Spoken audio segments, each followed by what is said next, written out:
plein d'aspects différents, moraux, épistémiques, esthétiques, sociaux.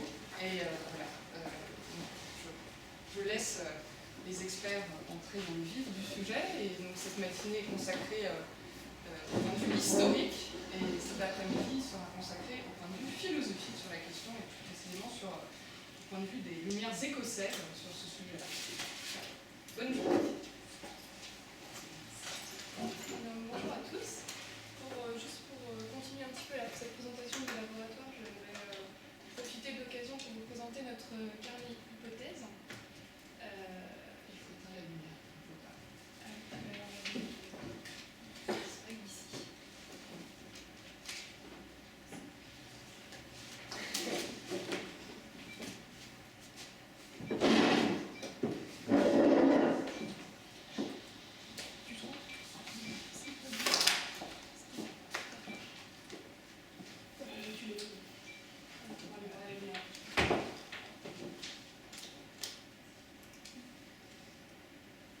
Donc voilà, c'est le carnet, notre carnet de recherche en fait en tant que laboratoire, sur lequel nous essayons de mettre les comptes rendus des différentes séances que nous faisons, que vous trouvez donc sur la page des comptes rendus de séances. On a essayé de mettre à jour les différentes séances qu'on a pu faire depuis l'an dernier, parce que le laboratoire a commencé l'an dernier. C'est aussi l'occasion pour les membres du laboratoire de publier différents billets sur des thèmes en lien avec le laboratoire. Et pour ceux qui veulent, également des comptes rendus d'ouvrages sur des ouvrages en lien avec le laboratoire. Voilà pour le carnet d'hypothèse. Mais nous avons aussi un site internet qui reprend un petit peu les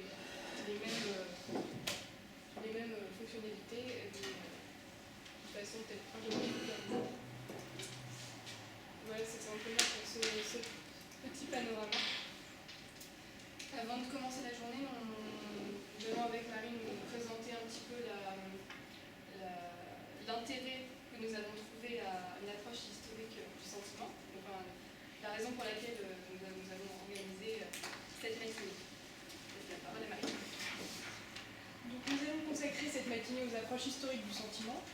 Et donc nous voulons essayer de voir comment prendre en compte une histoire des sentiments au sein de l'histoire sociale, au sein de l'histoire culturelle, nous permet de gagner en compréhension dans les processus historiques.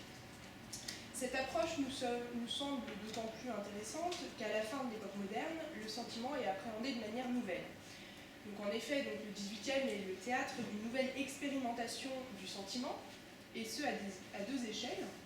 D'une part, dans le cadre d'une réflexion riche des contemporains sur le sentiment, donc comme nous le montre l'abondante réflexion philosophique au XVIIIe sur le sentiment, mais aussi au cœur de pratiques sociales qui sont en mutation et qui révèlent des mutations plus larges au XVIIIe siècle. Donc on peut dire en quelque sorte que le sentiment est mis à l'épreuve de la modernité. Il est dès lors un bon laboratoire pour illustrer les nouveaux usages politiques qui se dessinent, pour observer des réalités sociales en mutation. Donc pour ne prendre qu'un exemple, le sentiment d'honneur au XVIIIe siècle connaît un changement radical en se recentrant sur l'individu et sans toutefois se détacher des structures collectives, mais en se jouant au cœur d'une articulation entre individu et société. Pour autant, faire l'histoire des émotions, des sentiments, de la sensibilité ne va pas de soi, et d'importants problèmes méthodologiques se posent à l'historien. La première difficulté consiste à prendre en charge l'historicité lorsqu'on étudie les sentiments, puisque en considérant les sentiments comme aussi vieux que l'humanité, on ne saisit plus leur spécificité historique, et du même coup on perd leurs éclairages spécifiques qui nous donnent sur la société. Donc, une deuxième difficulté se pose sur le traitement scientifique du sentiment. Donc, en effet, quoi de plus individuel, de plus personnel que le sentiment. Donc il s'agit de mettre en relation cette subjectivité avec des structures plus collectives. Et enfin, toujours le problème des sources qui se posent. Si l'aspect normatif est plutôt facile à dégager, il est difficile de saisir les pratiques et les visages concrets du sentiment au XVIIIe. Donc pour autant, plusieurs éléments semblent permettre une histoire du sentiment.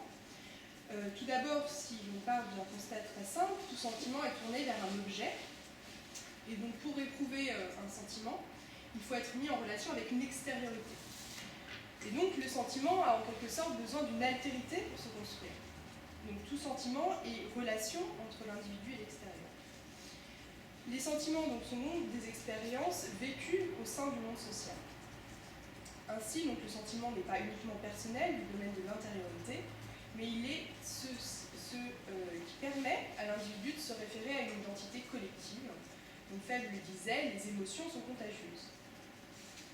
Voilà, donc pour resituer le propos dans une perspective historiographique, on peut noter un premier élan donc, de l'histoire des sentiments qui est celui donné par Lucien Febvre en 1941 dans son article La sensibilité et l'histoire, comment reconstituer la vie affective d'autrefois. Pour lui, je le cite, c'est un sujet neuf. Mais il est peu suivi en fait par la seconde génération des annales qui elle rebute un petit peu au rapport étroit entre psychologie et histoire. C'est finalement l'histoire des mentalités ouverte par Marc Bloch qui est plus empruntée par les historiens que la voie ouverte par Lucien Febvre. Mais on ne peut pas nier que l'histoire des sensibilités s'inscrit très nettement en profondeur dans l'héritage de l'histoire des mentalités. Un second souffle arrive dans les années 1970 avec l'intérêt croissant de l'histoire du corps, caractéristique de la nouvelle histoire, et les débats autour de surveiller et punir, et également la découverte de Robert Elias et de sa puissante sociologie des affects. Mais finalement, il faut attendre la fin des années 80 et surtout les années 90 pour assister à la réémergence et à la véritable refondation d'un projet d'histoire des sensibilités, et la figure à manquer ici est bien sûr celle d'Alain Caen. Quels sont les enjeux d'une telle histoire ? Une histoire du sentiment est située à la croisée du social et du culturel, et elle a pour dessein, selon Alain Corbin, je le cite, c'est la citation que vous avez ici, de détecter la configuration de ce qui est éprouvé et de ce qui ne peut l'être au sein d'une culture en un temps donné. Donc l'historien du sensible, dans une démarche d'histoire compréhensible, va chercher à reconstituer les manières de sentir et de ressentir des hommes d'autrefois, à retrouver des modes de présence au monde qui sont bien souvent évanouis. Mais on ne peut pas nier qu'il y a une partie liée avec l'histoire des représentations, puisque une culture du sensible est toujours ordonnée par une trame de sens et de valeurs préexistantes. Donc, au cours de cette matinée, nous allons tenter de mieux comprendre en quoi le sentiment peut être une clé d'analyse du monde social. Cette entrée nous permet d'aborder le monde social dans sa globalité, et donc faire l'histoire du sentiment n'enferme pas l'historien dans une subjectivité, mais au contraire est révélateur de processus historiques larges. Donc, nous allons commencer cette journée en compagnie de nos trois invités, Sophie Béniche, Philippe Borde et Hervé Drévillon. Donc déjà, nous les remercions tous très vivement de partager ce temps de réflexion et d'échange avec notre laboratoire.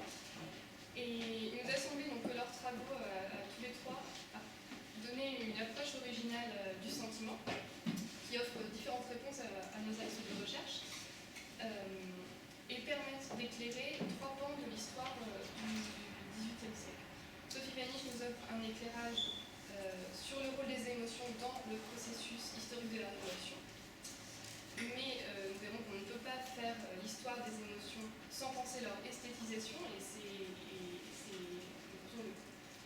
le point de vue que Philippe Borde nous permettra de voir en tant qu'historien de l'art.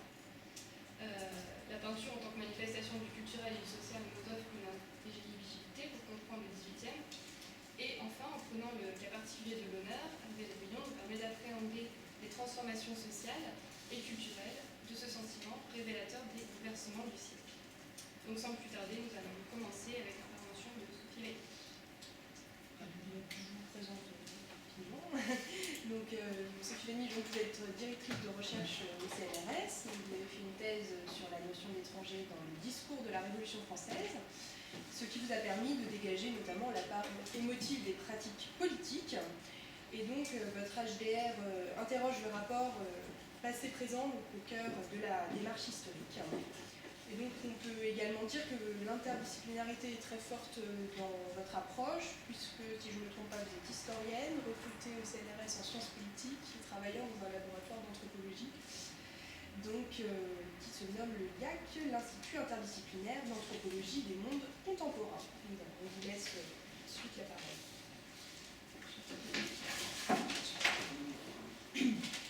Merci beaucoup. Je suis assez ravie de... Je ne connaissais pas votre labo Julien, donc je suis assez ravie d'apprendre son existence et de voir qu'un objet qui, effectivement, dans les années 90, n'était pas si installé que ça, même si vous avez évoqué Alain Corbin. Moi, j'évoquerais un séminaire qui regroupait Alain Corbin, Nicole Leroux et Arlette Farge. Et du coup, effectivement, par rapport à votre présentation qui est à l'articulation du social et du culturel, il y a la question qui était portée par Nicole Leroux, qui est celle du politique. Et la question des émotions n'est pas exactement celle des sentiments, même si elles sont bien sûr reliées, ni celle des sensibilités. Et effectivement, l'intervention du politique, c'est une autre manière aussi de vouloir entrelacer la question des temporalités. Et il me semble que l'apport important de Nicole Leroux à cet égard est de nous avoir indiqué que le temps vécu des patients ne relevait peut-être pas du temps vectorisé de l'historien. Et que de ce point de vue, il y avait des choses à analyser dans les sociétés qui relèvent de ce qu'elle appelle les nappes immobiles de temps. Et que cette manière de vouloir attirer l'attention sur l'articulation entre ces nappes immobiles de temps et cette question des émotions, des passions, du sensible, permet d'observer d'une manière un peu différente nos objets d'histoire, en tout cas d'introduire d'autres modes de temporalisation. Du coup, je vais peut-être être amenée à réélaborer au fur et à mesure ce que j'avais prévu, même si je vais faire ce que j'avais prévu. Mais la question qui pourrait se poser, c'est qu'est-ce que l'histoire des sentiments, du sensible, des émotions font à nos objets, comment elles les transforment, comment elles les déplacent, qu'est-ce qu'elles produisent comme effet. Est-ce que c'est un enjeu thématique, ce que vous avez eu l'air de présenter dans votre introduction, ou est-ce que c'est un enjeu plus, je dirais, dans une certaine mesure plus radical, qui est un enjeu méthodologique, c'est-à-dire prendre en compte les émotions, dans quelle mesure ça oblige à transformer finalement la manière de faire de l'histoire. Du côté de Nicole Leroux, qui va être sollicitée par moi de manière assez récurrente, parce qu'elle a été effectivement assez fondatrice, et fondatrice au moment où effectivement je fais ma thèse, donc dans les années 90, et donc où du côté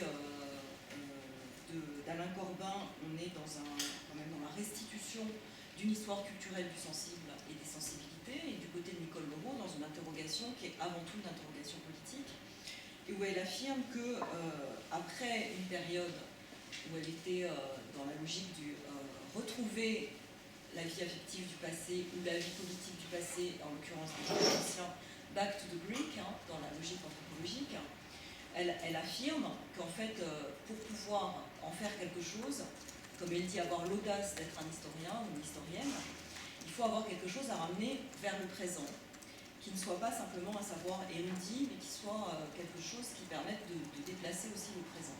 Et donc elle met l'accent sur le rapport passé-présent de l'historien et sur la nécessité qu'il a de réfléchir à la manière dont il construit ses objets. Et elle affirme que certains historiens sont constitués de telle manière qu'il n'y a que le présent qui peut embrayer des questions et construire les objets sur le passé. On est dans les années 90, l'article « Éloge de l'anachronisme en histoire » paraît en 1993, et aujourd'hui, il y a d'autres manières de dire des choses analogues seulement, et en particulier chez les historiens de la Global History économique, on parle de dépendance téléologique. On a fait vraiment un chemin extrêmement important, parce que aussi bien l'anachronisme que la téléologie étaient considérés comme les crimes majeurs de l'historien dans les années 80, 90 et même 2000. Et donc, qu'est-ce que ça veut dire? Ça veut dire que, en fait, pour pouvoir s'intéresser à la question du sensible, sans en faire quelque chose qui soit de l'ordre d'une étrangeté complète, eh bien, il va falloir se poser la question de l'aujourd'hui et qu'est-ce qui nous interroge dans l'aujourd'hui sur son rapport au sensible et comment on peut effectivement traverser les temps pour revenir avec des objets. C'est vrai pour le sensible, c'est vrai pour d'autres objets. Alors sur le sensible en ce qui me concerne, effectivement c'est apparu dans la thèse, mais c'était mon projet de recherche quand je suis rentrée au CNRS, donc en 1995. Et donc voilà, ça fait quand même un certain nombre d'années que je travaille là-dessus, et où les objets se sont déplacés, où je vais essayer de les évoquer. Évidemment, je ne vais pas passer trop de temps à évoquer chacun des objets, j'ai essayé de faire une synthèse, mais je voudrais quand même évoquer les questions qui se posaient à moi au moment où, dans le présent, qu'est-ce qui m'interrogeait pour que j'ai envie de travailler sur les émotions dans la Révolution. Sachant que, étant effectivement dans la fréquentation régulière des archives révolutionnaires, j'étais dans le moment moderne que vous évoquez, de ce passage où les sentiments sont revalorisés après la période curiale, où au contraire on était dans la question des masques et dans la nécessité de l'impassivité, et où effectivement il s'agit, pour reprendre l'expression de Patrice Loro, d'être passible et de pouvoir avoir ce passage par le sensible qui réapparaît à tous les niveaux. Et qui a été travaillé aussi bien par des gens comme Lynn Hunt aux États-Unis sur la question de la possibilité même des droits de l'homme et l'articulation qu'elle fait avec le sentiment vécu dans la lecture des romans, dans la manière d'aller voir les pièces de théâtre. Qu'est-ce qui se passe du point de vue du présent? On est dans un moment où on affirme quand même de manière assez récurrente que les mouvements sociaux, parce qu'on parle de mouvements sociaux et pas on n'a plus le mot émeute ou le mot émotion populaire ou même l'idée de mouvements politiques, on parle de mouvements sociaux, mais dans les mouvements sociaux, on affirme que ce qui domine, ce sont les émotions et pas le logos, c'est pas la raison, et que ces émotions ne sont pas fiables et qu'il ne va pas falloir gouverner avec ça. Donc il y a un certain nombre d'énoncés, le plus caractéristique étant on ne gouvernera pas avec la rue, qui affirme que la rue, qui est aussi un énoncé qui résonne avec différents lieux, les années 30, mais aussi la rue arabe, enfin toutes sortes de choses, que finalement les émotions sont quelque chose qui reste dangereux pour le politique et qu'un politique bien mené ne peut peut-être pas se débarrasser des émotions, mais doit les mettre un peu au fond du placard ou plus retenu à l'extérieur de ce qui va produire les décisions. On est aussi dans le moment où on évoque régulièrement l'appel au peuple sous la figure du populisme. Et où du coup la notion de peuple est quand même relativement dévalorisée et où elle est même disqualifiée en tant que le peuple serait finalement une catégorie qui n'a pas de réserve empirique suffisamment claire pour savoir s'il s'agit de l'ensemble de la population en tant que ce serait l'universalité des citoyens dans la logique de l'héritage de la Révolution française, ou s'il s'agirait du populaire. Et du coup la catégorie qu'on pourrait appeler politique et philosophique est fragile. On est aussi en plein débat entre la mésentente de Jacques Rancière et disons les gens qui vont être opposés à cette logique-là, et également dans un débat avec le livre, je crois très important de Jacques Rancière, Les noms de l'histoire, où il affirme la nécessité pour l'historien de renouer avec le récit comme poétique, où il affirme en même temps fermement qu'il s'agit d'avoir une spécificité de son contrat scientifique et de son contrat politique. Et donc il y a cette triple articulation.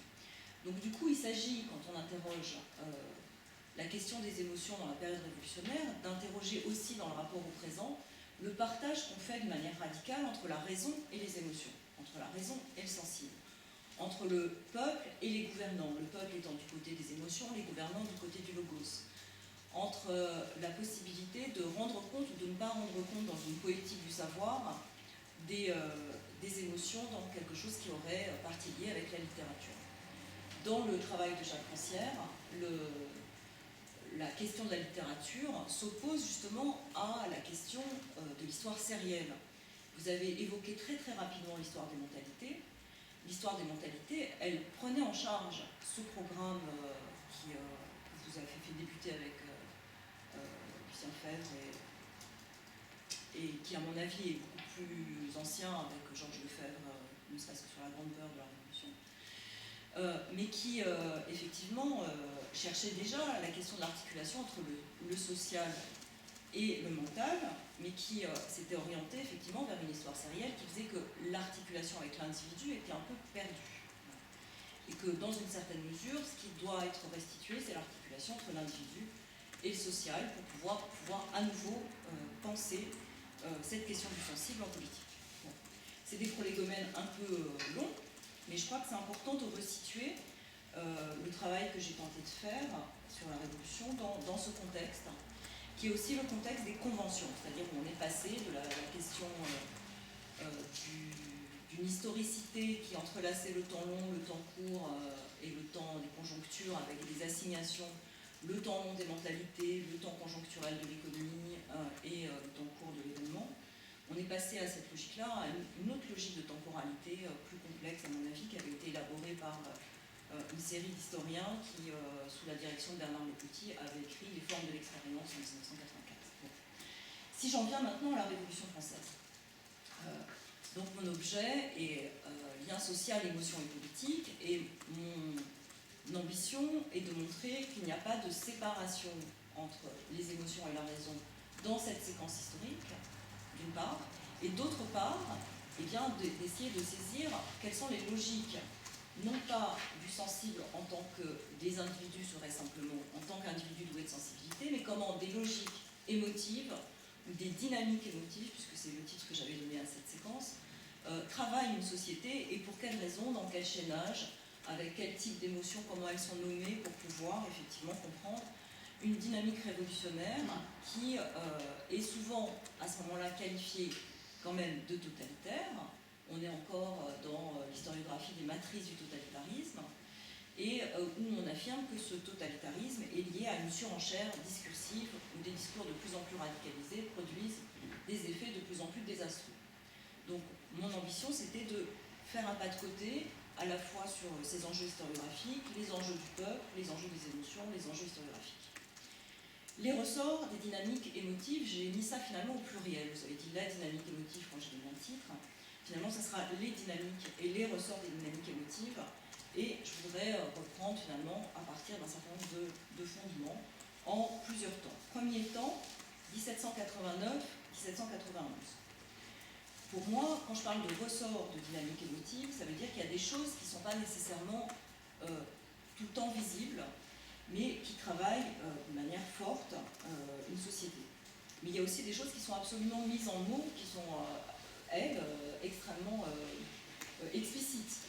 Et le premier fondement très important de la dynamique émotive révolutionnaire, je pense qu'il s'agit avant tout de la résistance à l'oppression à l'intérieur de la Déclaration des droits de l'homme. Quand je dis je pense, ça veut dire que bien sûr c'est discutable, mais qu'il y a toute une série d'indices qui permettent de l'affirmer, et entre autres l'usage que font les révolutionnaires au moment où ils sont dans une demande de droit régulière de cet article 2 de la Déclaration où sont consignés les différents droits naturels de l'homme et du citoyen. Cette résistance à l'oppression, elle est fondée sur justement l'affirmation que l'individu sait d'une manière sensible s'il est ou non opprimé. Chez Sieyès, je le cite, « Lorsque le fort parvient à opprimer le faible, il produit effet sans produire obligation. Loin d'imposer un devoir nouveau au faible, il ranime en lui le devoir naturel et impérissable de repousser l'oppression. C'est donc une vérité éternelle et qu'on ne peut trop répéter aux hommes, que l'acte par lequel le fort tient le faible sous son joug ne peut jamais devenir un droit, et qu'au contraire, l'acte par lequel le faible se soustrait au joug du fort est toujours un droit, et que c'est un devoir toujours pressant envers lui-même. Devoir pressant envers lui-même, toute une série de mots, ranimer, le joug,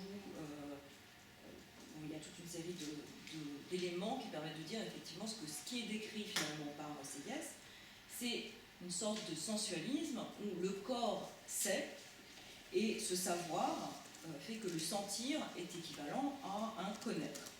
Ça faisait partie des thèmes de votre hypothèse .1. Donc on sait dans son corps si l'on est opprimé. Et quand on sait qu'on est opprimé, on a la nécessité de résister à l'oppression. Et ce qui est affirmé d'une manière radicale, c'est que c'est cette résistance à l'oppression qui produit du droit.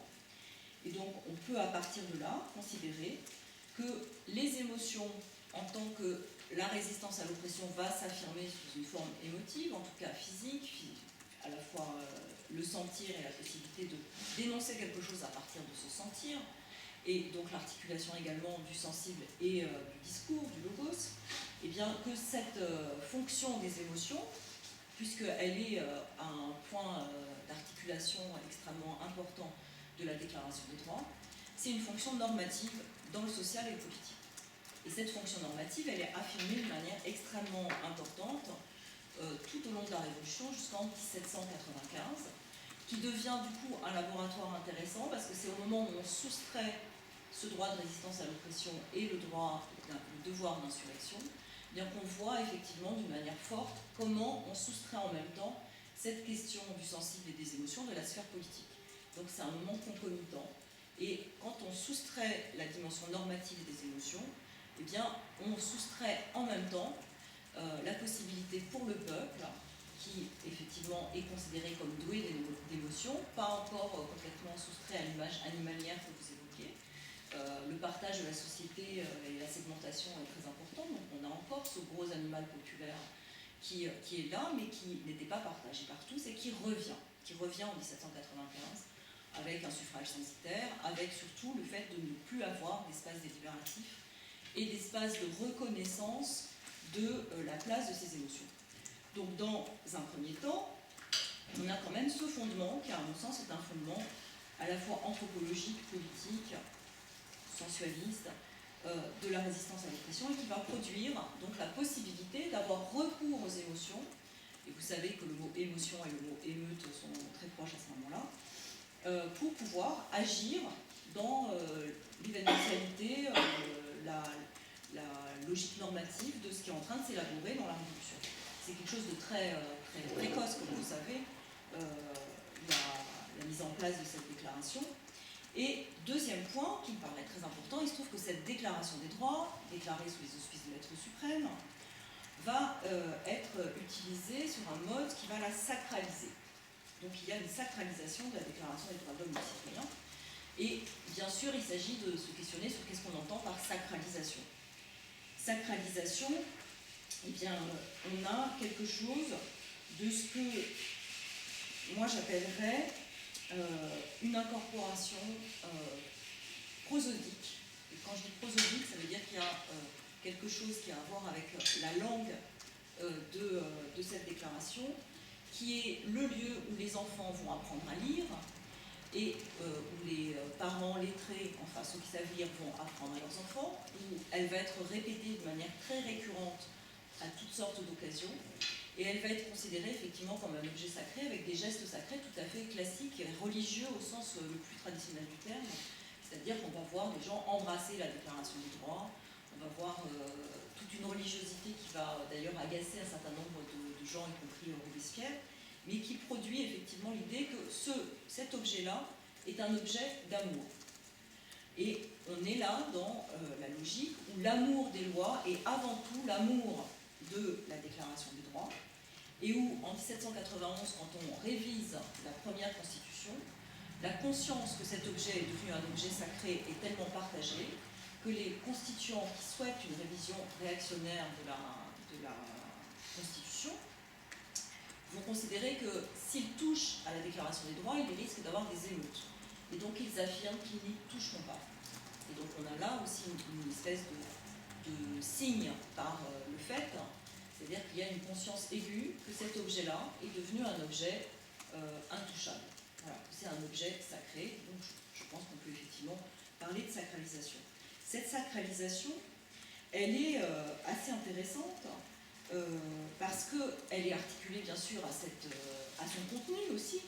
Et donc il y a l'affirmation d'une responsabilité individuelle de savoir si on est ou non opprimé, mais cette responsabilité individuelle de la résistance à l'oppression est immédiatement considérée aussi comme une fonction sociale à l'égard d'une responsabilité collective sur la cité.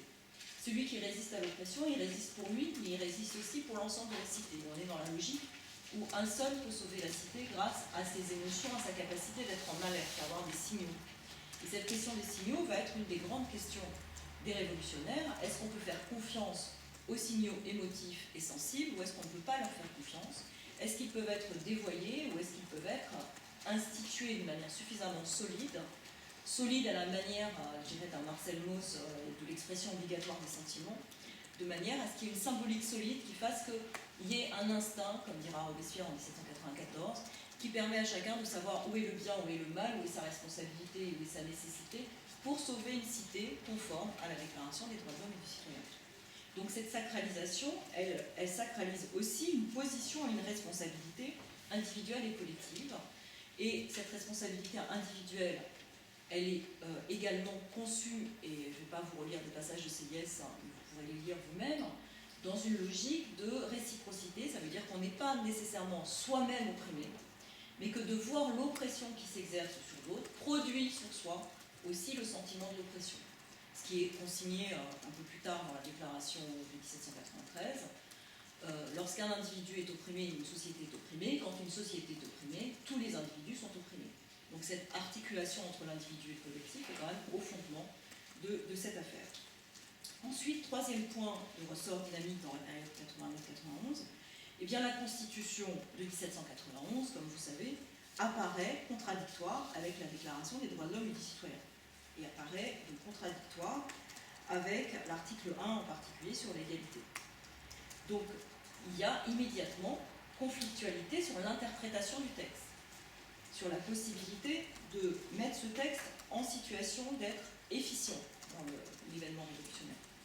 Et ce n'est pas une petite chose que, effectivement, de voir autour d'un texte sacré se mettre en place de la conflictualité. La conflictualité, ça veut dire que ça va être assez intense. C'est intense parce que, effectivement, on est dans une période où on est en train de produire des gestes qui sont des gestes forts. On va, par exemple, installer dans toutes les places du village un hôtel de la patrie. Sur cet hôtel de la patrie, on va inscrire cette déclaration des droits. Donc, ce n'est pas quelque chose de labile, c'est quelque chose qui, effectivement, prend place, même physiquement, dans la société. Et donc, s'il y a conflictualité sur cet objet, ça veut dire qu'on est dans une situation où il y a conflictualité sur l'objet sacré et sur les usages de l'objet sacré. Et comme vous savez, quand il y a conflictualité sur les objets sacrés, il y a implicitement quand même quelque chose qui a à voir avec de la guerre de religion, de la guerre civile. Par-dessus ça, on a la trahison du roi, qui est bien sûr en fuite en juin 1791, qui est considéré donc comme parjure parce qu'il avait prêté serment de fidélité à la loi. Prêter serment de fidélité à la loi, c'est à nouveau prêter serment de fidélité à cette déclaration. Et donc, on considère que, effectivement, eh bien, ce parjure, ça défait des liens sacrés, puisqu'il y avait eu serment sur un objet sacré, sur un enjeu sacré.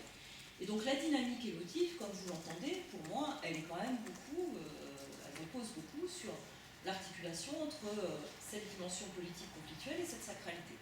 Quand les liens sacrés sont défaits, ce qui émerge d'une manière assez radicale, c'est l'effroi. Et on sait que l'effroi est une émotion qui produit en fait un risque mortel, puisque ça produit une pétrification. Et que dans une situation d'effroi, eh bien, il y a le risque de ne plus pouvoir réagir, de ne plus pouvoir embrayer sur effectivement quelque chose qui serait en mouvement, qui serait vivant.